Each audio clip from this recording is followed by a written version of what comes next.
Vous êtes bien sur Radio MMV-FM. À la une de nos infos aujourd'hui, le début du 8e confinement depuis 2020 à partir de demain minuit. Plus de 1200 km de bouchons sur les autoroutes, les Français abandonnent les grandes métropoles, une nouvelle vague migratoire vers nos campagnes. Nous recevrons le nouveau Premier ministre qui viendra exposer les grandes orientations du gouvernement.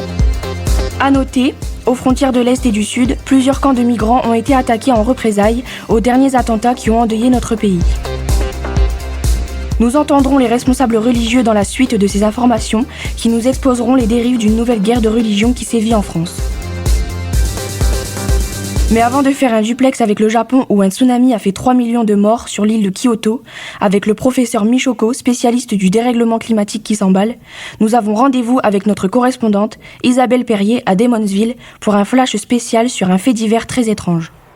Oui Stéphanie, je suis à Demonsville, dans la Somme où un groupe d'adolescents a vécu une nuit très étrange. Je suis avec le groupe de jeunes présents dans le bois de Demonsville cette nuit-là. Anna, racontez-moi ce qu'il s'est passé. Je suis choquée, c'est le truc le plus ouf que j'ai jamais vécu.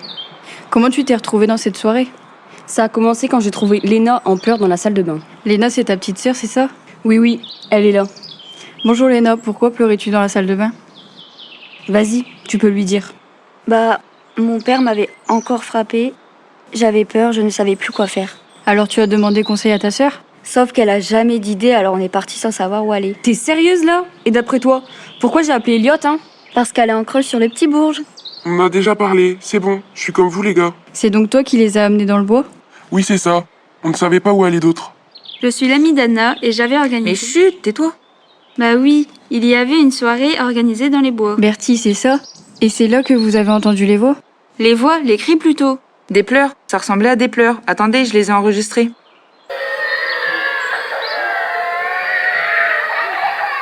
C'est ce que tu as enregistré ce soir-là ? Louise a raison, c'est comme si ses enfants pleuraient. Et vous les avez tous entendus ? On a été séparés pendant la soirée et... Oui, les enfants, on avait l'impression qu'ils étaient partout. Bertie, vous avez une idée de qui sont ces enfants ? La légende dit que ce sont les cris de tous les enfants du bois de Demonsville qui ont disparu et à qui on a fait du mal. Mais vous n'avez pas essayé de rencontrer ces enfants ? Vous les avez entendus, non ? Ces gosses sont terrifiants. Quand j'y pense, j'aurais pu devenir l'un d'eux. Que veux-tu dire par là ? Si notre frère n'avait pas fini par témoigner, tout ça aurait pu mal finir. Oui, notre père aurait pu... Voilà ce que l'on peut savoir à ce jour. La police enquête pour déterminer à qui appartient ces voix. Je vous donne rendez-vous au prochain Flash Info avec le témoignage de Jérémy Régnier, le commissaire de la police de Demonsville.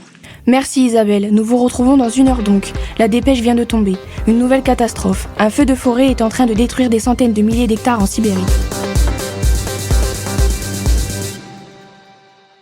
Marie M.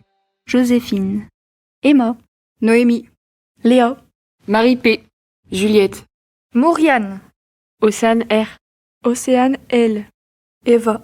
Alison. Maria. Cassandra. En collaboration avec Cécile Blondeau, professeure de lettres-histoire. Accompagnée par l'auteur Alain Pateta. Une mise en son par Axel Verstorm. Dans le cadre du projet Raconte-moi ta vie 2019-2020 dans les Hauts-de-France. Une mise en voix réalisée à partir du récit Le drame de ma vie. Par les élèves de la classe de bac pro métier de la mode et du vêtement, du lycée des métiers Boucher de Perthes à Abbeville.